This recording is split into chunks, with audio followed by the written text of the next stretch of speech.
Olá, seja muito bem-vindo, seja muito bem-vinda. Hoje a gente mergulha nos bastidores de uma decisão que, olha, diz muito sobre o futebol moderno. O nosso foco é o Flamengo e um quebra-cabeça de 100 milhões de reais chamado Nicolás de la Cruz. A fonte que a gente tem em mãos detalha uma reviravolta na estratégia do clube para a temporada de 2026. E a nossa missão aqui é entender o que está por trás dessa mudança de rota, sabe? Tentar decifrar a lógica de um dos clubes mais poderosos do Brasil. Exato. E o período de entre-safra, quando a bola para de rolar, é justamente quando esse jogo de xadrez nos bastidores fica, assim, mais intenso. Não é só sobre descanso, né? É sobre o futuro. E o caso de la Cruz é fascinante porque ele expõe a tensão que todo grande clube vive. Um jogador é um atleta ou ele é um ativo financeiro? A resposta, como a gente vai ver, é bem complicada. Certo. Então vamos começar pelo começo do problema. Tudo nasce de uma situação bem comum no esporte de alto rendimento. Nossa fonte indica que o de la Cruz teve um 2025 bem complicado, com aquele fantasma que assombra qualquer jogador, dores persistentes no joelho. E diante disso, a primeira reação do Flamengo foi, digamos, a mais previsível do manual de gestão: colocar um jogador na lista de transferências. À primeira vista, parece uma decisão de negócios bem direta, não é? Parece, e na maioria das vezes seria o fim da história.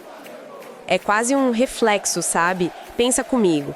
Você tem um ativo caríssimo que custou 100 milhões de reais e o desempenho dele está caindo por um problema físico que pode se tornar crônico.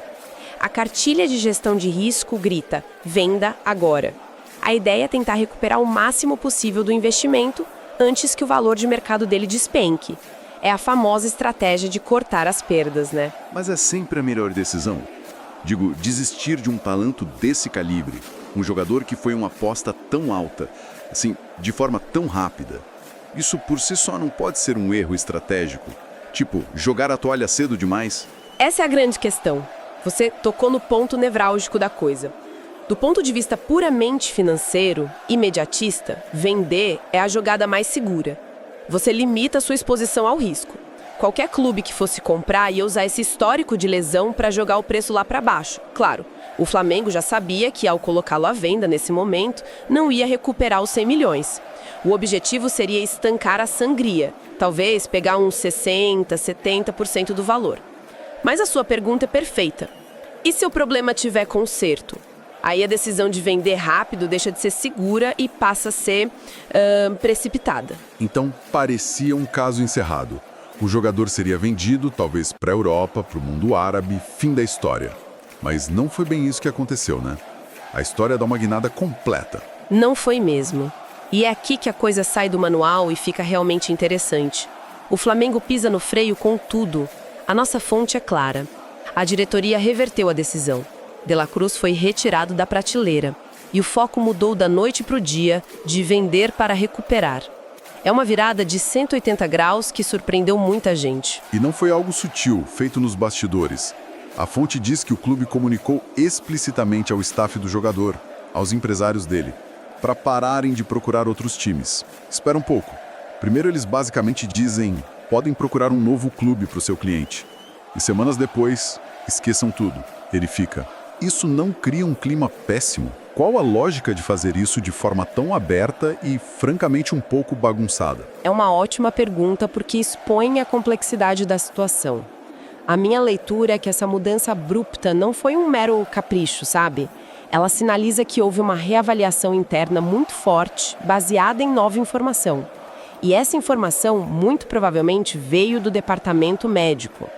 Para a diretoria reverter uma decisão dessa magnitude, a equipe médica deve ter chegado com um parecer extremamente confiante, algo na linha de: calma, o problema no joelho é sério, mas é totalmente gerenciável.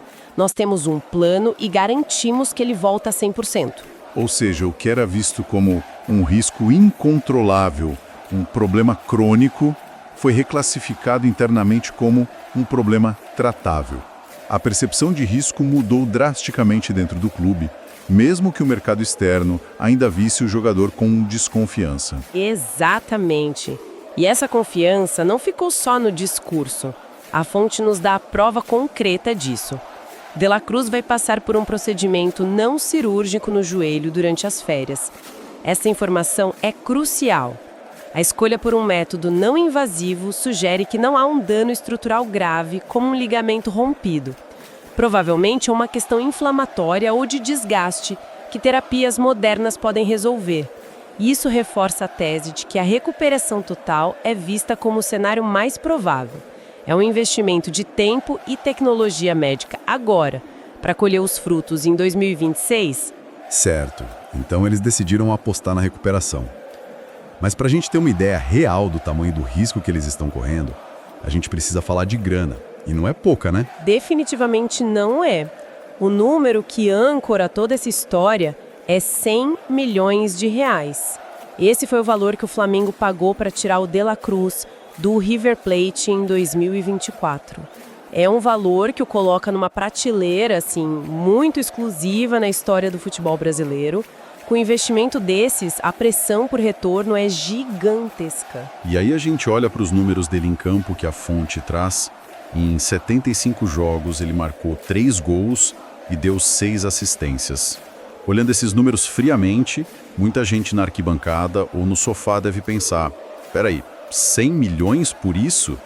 É uma conclusão quase que imediata, não acha? É a conclusão mais fácil e, em muitos casos, justificável do ponto de vista do torcedor, que quer ver gols, jogadas decisivas, e de fato não são estatísticas que saltam aos olhos para um jogador desse preço. Mas é aí que a gente precisa separar as coisas. O que estamos vendo aqui é a diferença fundamental entre a mentalidade de um gerente de portfólio e a de um desenvolvedor de talentos. Gostei disso. Explica melhor. Mentalidade do gerente de portfólio, puramente financeira, olharia para esses números e para a lesão e diria: é um ativo em baixa, venda antes que vire pó. A do desenvolvedor de talentos, que é uma mistura de visão esportiva com estratégia financeira de longo prazo, diz outra coisa. Ela diz: o desempenho atual está baixo por uma causa específica e tratável. Vamos investir mais um pouco no caso na recuperação médica para destravar o valor oculto que nos fez pagar 100 milhões em primeiro lugar. O Flamengo está agindo como um fundo de investimento que compra uma empresa com problemas, acreditando que pode consertá-la e torná-la muito mais valiosa do que o mercado pensa. É como a analogia de comprar uma casa caríssima, descobrir um vazamento no encanamento e, em vez de vender com deságio, decidir chamar o melhor engenheiro para consertar, porque você sabe que uma vez resolvido o problema, a casa vale ainda mais. E vai custar muito menos do que a perda que teriam se vendessem a casa agora. Eles estão apostando que a versão de 2025 do jogador foi uma anomalia, um ponto fora da curva causado por um problema físico e não o novo normal dele. É um voto de confiança gigantesco, tanto no atleta quanto na sua própria estrutura. Mas essa aposta não é garantida. A história do futebol está cheia de casos parecidos, certo? Jogadores caros que se machucam, o clube insiste, gasta mais uma fortuna em recuperação e ele nunca mais volta a ser o mesmo. O risco de dobrar a aposta e perder tudo é real. É real e altíssimo. A linha que separa uma decisão genial de uma teimosia desastrosa é muito, muito tênue. Para cada caso de um jogador que se recuperou e virou ídolo, tem outro que virou um peso morto no balanço financeiro do clube por anos. É por isso que essa decisão do Flamengo é tão corajosa e arriscada. Eles não estão escolhendo o caminho fácil, estão escolhendo o caminho com maior potencial de retorno, mas também com risco de perda considerável se a recuperação não for como esperado. Então, resumindo a nossa análise até aqui, o que parecia uma simples decisão de mercado se revelou uma complexa aposta estratégica. O Flamengo trocou a segurança de minimizar um prejuízo no curto prazo pela possibilidade de um lucro enorme esportivo e financeiro no longo prazo. Dobraram a aposta no seu ativo de 100 milhões. Exatamente. E isso nos leva a uma reflexão maior sobre a gestão no futebol. O caso De La Cruz é um microcosmo dessa batalha diária que os grandes clubes enfrentam. A pressão por resultados imediatos, por fazer caixa, por responder à torcida e à imprensa, muitas vezes empurra os diretores para decisões de curto prazo. Vender um jogador em baixa é uma delas. A estratégia de longo prazo, de investir na recuperação, de ter paciência, exige convicção e sangue frio, porque se der errado, a cobrança é implacável. O desempenho do Dela Cruz em 2026 não vai ser só a avaliação de um jogador. Vai ser o veredito sobre essa filosofia de gestão. E isso nos deixa com um último ponto para pensar. Algo que a fonte, por ser focada nos fatos, não explora. A gente falou de números, de estratégia, de medicina, de risco financeiro, tudo sob a ótica do clube. Mas e o jogador no meio disso tudo? Como fica a cabeça de um atleta que, num dia, ouve do seu empresário que o clube quer vendê-lo e no outro que ele é a peça central de um plano de recuperação para a próxima temporada? Essa é a variável que nenhuma planilha consegue calcular. E talvez seja a mais importante de todas. Um jogador não é uma ação na bolsa que você compra ou vende sem que ela sinta, né?